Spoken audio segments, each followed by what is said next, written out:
எங்கள் கதியே ராமானுஷமுனியே சங்கைகெடுத்தாண்ட தவராசாம் பொங்கு புகழ் மங்கையர்கோ நீன்ற மறையாயிரமனைத்தும் தங்குமனம் நீ எனக்குத்தா. இந்த பாசுரம் எம்பாரால் அருளி செய்யப்பட்ட தனிப்பாடல்.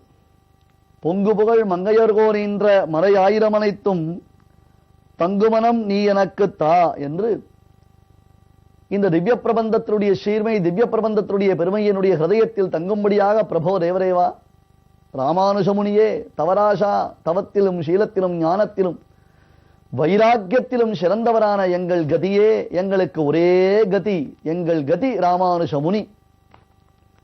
ராமானுஷருடைய சம்பந்தம் நாம் அடைந்து விட்டோம் என்றால் நமக்கு என்ன குறை என்று கேட்கிறார் கோவிந்த பெருமாள்.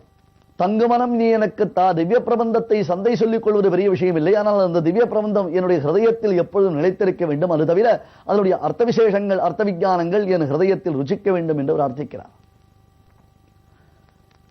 கோவிந்தர் திருவரங்கத்தில் பகவத் ராமானுஜரிடத்தில் கல்வி பயின்று வரக்கூடிய காலவிசேஷங்களில் அவருக்கு பலவிதமான சோதனைகள் உண்டாயின. ஆனால் அதையெல்லாம் அனாயாசமாக ராமானுஜருடைய அனுகிரகத்தினாலே முறியடித்தார். இதில் எதுவுமே அவருடைய சம்பந்தம் பெற்றவை அல்ல.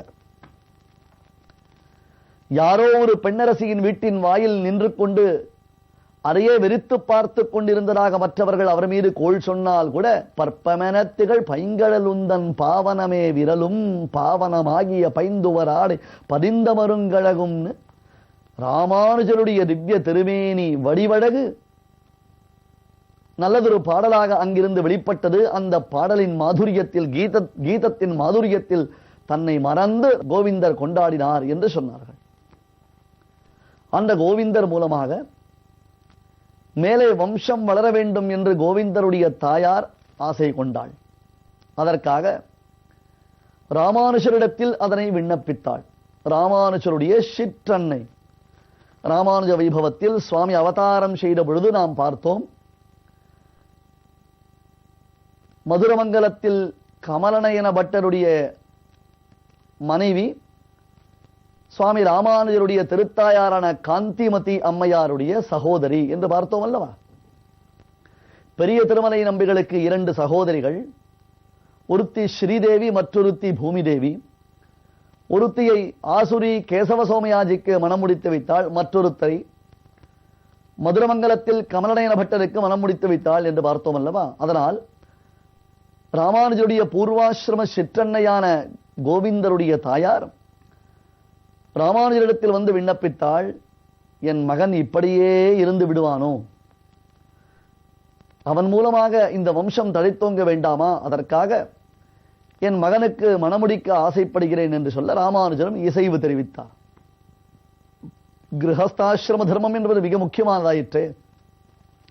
அந்த கிரகஸ்தாசிரம தர்மத்தை செவ்வனே நடத்தி போவது என்பதாக தீர்மானித்து கோவிந்தருக்கும் பண்பிலும் சீலத்திலும் அழகிலும் சிறந்தவளான ஒரு பெண்ணரசிக்கும் திருமணம் நடைபெற்றது. திருமணம் நடந்தால் கூட கோவிந்தருடைய வாழ்க்கை நடைமுறையில் எந்தவிதமான மாற்றமும் இல்லை. ஏறத்தாழ ஒரு துறவியை போன்றுத்தான் அவர் வாழ்ந்து கொண்டிருக்கிறார். எதிலேயுமே அவருக்கு பற்றுதலில்லை. எம்பெருமான் எம்பெருமானார் இவர்கள் இருவர் விஷயத்தை தவிர்த்து கோவிந்தருக்கு வேறு எதிலேயுமே பற்றுதல் இல்லை. வேறு எதையும் அவர் விரும்பவில்லை. ஆயிற்று. திருமணம் முடிந்தால் எப்பொழுதுமே பெரியோர்கள் திருமணம் முடிந்தவுடன் எதை எதிர்பார்ப்பார்கள்? அடுத்தது தன் பிள்ளைக்கு ஒரு பிள்ளை பிறக்க வேண்டும், தன் மாட்டுப்பெண் கர்ப்பவதியாக வேண்டும், அதன் மூலமாக சந்ததி வளர வேண்டும். இதுதானே ஆசை. மனம் முடிந்தவுடன் பெரியோர்கள் உடனே அந்த மனம் முடித்தவர்களை பார்த்து கேட்கக்கூடிய வார்த்தை என்ன? ஏதாவது விசேஷம் உண்டா என்பதாக கேட்பார்கள் அல்லவா. அதுபோன்று கோவிந்தருடைய தாயார் காத்து கொண்டிருக்கிறாள். ஆனால் இவர்கள் இல்லறத்தை நடத்துவதாகவே தெரியவில்லை. என்ன நடக்கிறது என்பதே அந்த தாயாருக்கு புரியவில்லை. மறுபடியும் ராமானுஜரிடத்தில் விண்ணப்பிக்க ராமானுஜர் சொன்னார், கோவிந்தரை அழைத்து, அப்பா, உன் தாயாருடைய விருப்பத்தை நிறைவேற்று. ஒரு துறவி எவ்வளவு சொல்லலாமோ அவ்வளவுதான் சொல்ல முடியும். இதற்கு மேலாக நான் சொல்லுவது கூடாது. என்னுடைய பூர்வாசிரம சிற்றன்னை என்பதனாலே சில விஷயங்களை சொல்லியிருக்கிறேன், அவ்வளவுதான். உன் தாயாருடைய விருப்பத்தை நிறைவேற்று என்று சொல்ல அன்றைய தினம் கோவிந்தர் அவருடைய மனைவியுடன் தனிமையில் இருக்கக்கூடிய ஒரு சந்தர்ப்பத்தை கோவிந்தருடைய தாயார் ஏற்படுத்தி வைத்தார். இல்லறத்தில் கணவன் மனைவி அவர்கள் இருவரும் தனிமையில் இருந்து தங்களுக்குள்ளே பலவிதமான கருத்துக்களை எல்லாம் பரிமாறிக்கொண்டு அன்பினாலே அவர்கள் இருவரும் பிணைய வேண்டும் என்னும் காரண விசேஷத்தினாலே ஒரு தனிமை ஏற்பட்டது. ஆனால் அந்த இரவிலும் அந்த தனிமையிலும் கோவிந்தர் தன் மனைவியை அமர்த்தி வைத்து அவளுக்கு பகவத் விஷயங்களை எல்லாம் இரவு முழுவதும் சொல்லிக்கொண்டே இருந்தாராம். பகவத் விஷயங்களையே சொல்லி இருக்கிறார்.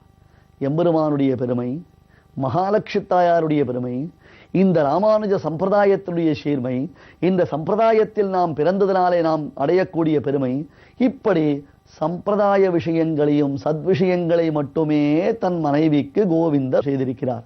மனைவியா ஒத்துக்கொள்வாளா? ஒரு இரவு முழுவதும் கணவனுக்கும் மனைவிக்கும் நல்லதொரு தனிமை வாய்த்திருக்கிறது. புதியதாக மணமானவர்கள் தனிமையில் இருக்கும் பொழுது அவர்கள் உள்ளத்தில் எத்தனை விதமான கிளர்ச்சிகள் உண்டாகும். ஆனால் இது எதே இல்லாதவராக கோவிந்தர் தன் மனைவிக்கு பகவத் விஷயத்தை இரவு உபதேசம் செய்தார். கோவிந்தரின் தாயார் நடந்ததை அறிந்து மிகுந்த வருத்தப்பட்டார். இப்படியும் ஒரு விபரீதம் உண்டு. தன் பிள்ளைக்கு மனம் முடித்து வைத்து அந்த பிள்ளை மூலமாக சந்ததி வளரப்போகிறது என்று நினைத்திருக்கும் காலத்தில் தன் பிள்ளையோ மனைவியும் அமர்த்தி வைத்து அவளுக்கும் உபதேசம் செய்திருக்கிறானே, உபன்யாசம் செய்திருக்கிறானே. உபன்யாசம் கேட்கக்கூடிய சந்தர்ப்பமா அது? என்ன தன் பிள்ளை இப்படி செய்கிறானே என்பதாக அந்த தாய் என்ன செய்வது? சாதாரண ஒரு தாயாருக்கு ஒரு எண்ணம் என்ன உண்டாகுமோ அதுதான் கோவிந்தருடைய தாயாருக்கும் ஏற்பட்டிருக்கிறது. கோவிந்தருடைய மனசை புரிந்து கொள்ளும் அளவிற்கு அந்த தாயாருக்கு பக்குவம் இல்லை. இப்பொழுதும் நாம் பார்க்கிறோமே, எத்தனை தாயினாலே நன்கு புரிந்து கொள்ளப்படுகிறார்கள், அல்லது எத்தனை தாய்மார்கள் தங்கள் பிள்ளைகளுக்கு புரிந்து கொள்ளும்படியாக தங்களுடைய நடத்தைகளை காண்பிக்கிறார்கள். உலகத்தில் எல்லா இடத்திலும் உண்டல்லவா? அதுபோன்று தான் கோவிந்தருடைய பற்றற்ற ஒரு நிலை அந்த தாயாருக்கு புரியவில்லை. அவள் என்ன செய்வாள் பாவம்? மறுபடியும் ராமானுஜர் தான் சரணம். ராமானுஜரிடத்தில் இவன் துறவியாக இருக்கிறானே, எதிலுமே இவனுக்கு ஆசை இல்லையே, பற்றுதல் இல்லையே, தன் மனைவியுடன் தனிமையில் ஏகாந்தத்தில் இருக்கக்கூடிய காலத்தில் கூட பகவத் விஷயங்களை எல்லாம் சொல்லி இருக்கிறானே என்று சொல்ல, ராமானுஜர் தன் பூர்வாசிரம தம்பியான கோவிந்தரை அழைத்து, என்னப்பா என்ன, உன் தாயார் இவ்வளவு வருத்தம் வருகிறாளே, உன் மனைவியினிடத்தில் தனிமையாக நீ இருக்கும் பொழுது இல்லறத்தை நீ நடத்த வேண்டாமா என்று கேட்க, சுவாமி, தனிமை என்பது எங்கே, எந்த இடத்தில்? ஒரு அறைக்குள் மனைவியும் இருந்து விட்டோம் என்றால் நாங்கள் இருவர் மட்டும்தான் அந்த அறைக்குள்ளே இருக்கிறோம் என்பது அர்த்தமா? இல்லையே, அந்தர்யாமி எங்கும் சுடர்விட்டு பிரகாசிக்கிறானே சுவாமி. அந்த அந்தர்யாமியான பரமாத்மா இருக்கும் பொழுது நானும் என் மனைவியும் மட்டும் தனியா என்பதாக நினைப்பது முடியுமா? அடியேனால் அப்படி நினைக்க முடியவில்லை. அந்தர்யாமி சுடர்விட்டு பிரகாசிக்கும் பொழுது என்னால் இல்லறத்தை நடத்த முடியவில்லை. அந்த சுடரின் ஒளியில் நான் என் மனைவிக்கு பகவத் எல்லாம் சொன்னேன், நம் சம்பிரதாயத்தின் சீர்மையை சொன்னேன். என் ராமானுஜரிடத்தில் கோவிந்தர் விண்ணப்பிக்க, உண்மையிலேயே கோவிந்தருடைய உள்ளம் இல்லறத்தில் இல்லை. இல்லற சுகங்களை அவர் அறவே விரும்பவில்லை. பற்றுதல விரக்தா பரமாத்மனி என்று பரமாத்மாவிடத்தில் ஆசை, அவனை தவிர்த்த மற்ற விஷயங்களில் பற்றற்றதொரு தன்மையாகத்தான் இந்த கோவிந்தர் இருக்கிறார். இவருக்கும் இல்லறத்திற்கும் எந்த பொருத்தமும் இல்லை. ஆகையால் மறுபடியும் இல்லறத்தில் இவரை பிணைத்து வைப்பது தகாது என்பதை ராமானுஜர் நன்கு உணர்ந்தார். அவருடைய திருத்தாயாரிடத்திலும் இந்த விஷயத்தை சொல்லி, அவளுக்கும் எந்த விதத்தில் சொன்னால் ஏற்றுக்கொள்வாளோ, எப்படி சொன்னால் அவளுக்கு ஒரு பக்குவம் உண்டாகுமோ அந்த விதத்தில் சொல்லி, அதுபோன்றே அந்த பெண்ணுக்கும் புரிய வைத்து, 12,000 குரு பரம்பரையில் இந்த பெண்மணியும் வைராக்கியத்தில் சிறந்தவளாக, அவளும் பற்றற்ற ஒரு நிலையில் வாழ்ந்தார் என்பதாக ஒரு செய்தி குறிப்பிடப்படுகிறது. அப்படியாக கோவிந்தருக்கு ராமானுஜர் உடனடியாக துறவரம் அளித்தார். இனி இல்லறம் வேண்டாம், இல்லறத்தில் வேண்டாம், உனக்கும் எந்தவிதமான சம்பந்தம் இல்லை, உன்னை நான் இல்லறம் என்னும் சங்கிலியால் பிணைக்க விரும்பவில்லை, ஆகையால் அனைத்து விதமான பந்தங்களிலிருந்தும் நீ விடுபட்டு பரிபூர்ணமாக இந்த சத்சம்பிரதாயத்தின் அபிவிருத்தியிலேயே உன்னை இணைத்துக் கொள்ள வேண்டும் என்று ஆசி வழங்கி கோவிந்த பெருமாளுக்கு சுவாமி ராமானுஜர் துறவரம் அளித்தார்.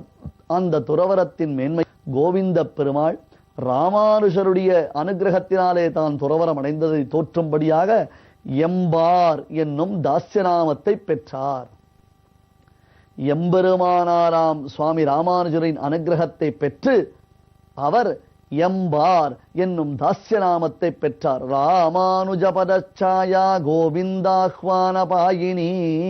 ராமானுஜருடைய திருவடி நிழல், ராமானுஜருடைய திருவடி நிழல் யார் என்று கேட்டால் இந்த எம்பார் தான். அவருக்கு பூர்வாசிரம திருநாமம் என்ன? கோவிந்தன் என்பதாக. ததாயத்த ஸ்வரூபா ஸ்யாத் ஜீயான்மத் விஸ்ரமஸ்தலி. ராமானுஜருடைய திருவடி நிழலாய் இருக்கக்கூடிய எம்பார், அந்த எம்பாருடைய நிழலில் நாம் வர்த்திக்கிறோம். பராசர பட்டர் முதலான மகான்கள் எம்பாருடைய சிஷ்யர்கள். பின்னாளில் கூரத்தாழ்வானுக்கு திருக்குமாரர்கள் பிறந்த பொழுது இந்த குமாரர்களை நீரே ரட்சித்து வர வேண்டும் என்று ராமானுஜரை கட்டளையிட எம்பார் அவருக்கு ஆச்சாரியரானார். நாம் இளைப்பாறக்கூடிய சம்சாரத்தில் பலவிதமான கடும் கோடையில் வருத்த வரக்கூடிய நமக்கு நிழல் தரும் மரமாக விளங்குவது என்ன தெரியுமா? பதச்சாயா, பகவத் ராமானுஜருடைய திருவடி நிழலாக விளங்கக்கூடிய எம்பார். இல்லறமே வேண்டாம் என்று வெறுத்து வைராக்கியத்தினாலே மென்மை பெற்று ராமானுஜர் மூலமாக துறவரம் பெற்று கோவிந்தர் எம்பார் என்று திகழ்ந்தார். இனி மேலும் அவருடைய சரித்திரங்கள், பகவத் ராமானுஜருடைய சரித்திரங்கள், அத்தியுதமான அந்த கதைகளை எல்லாம் நாம் அனுபவிக்கலாம். ஓர் அறிவிப்பு: வருடந்தோறும் பகவத் ராமானுஜருடைய தலைநகரமாக விளங்கும் மேலக்கோட்டை திருநாராயணபுரத்தில்